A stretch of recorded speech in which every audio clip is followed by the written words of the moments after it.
السلام علیکم ورحمۃ اللہ وبرکاتہ۔ کلاس نہم فیڈرل بورڈ کے بچے جو 2024 سے آگے والے سالوں میں پیپر دیں گے، ان کے لیے جماعت نہم کا جو نیشنل بک فاؤنڈیشن ہے، اس کے جو آخری 4 اسباق ہیں، اس کی اب آج جو ہے نا میں اس کی اہم اقتباسات کی تشریح اپلوڈ کر رہی ہوں۔ امید ہے اس کو آپ اچھی طرح سمجھیں گے اور پڑھیں گے۔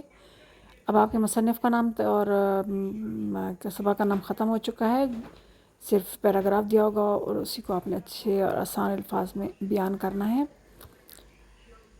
پہلے بھی جتنے بھی اسباق گزر چکے ہیں اس نیشنل بک فاؤنڈیشن کی، اس کی تشریح اپلوڈ ہو چکی ہے۔ آپ مائی میکس پیڈ چینل پر جا کے اس کی تشریح اچھی طرح دیکھ لیجئے اور پڑھ لیجئے۔ اس کو پریکٹس کرنے کی بھی اتنی ضرورت نہیں ہے، بس آپ ایک دفعہ پیراگراف کو رکھ کے سامنے رکھ کے سن لیں گے تو آپ کو آسانی کے ساتھ، یا پڑھ لیں گے تو آپ کو آسانی کے ساتھ سمجھ آ جائے گی کس طرح لکھنا ہے۔ کوشش کیجیے گا ایک جملے کو 2 سے 3 انداز سے لکھیں تاکہ آپ کی تشریح بہترین تشریح کرا پائے۔ پوری ویڈیو غور سے دیکھیے، پسند آئے تو شیئر کیجیے، لائک کیجیے اور سبسکرائب کرنا نہ بھولیے۔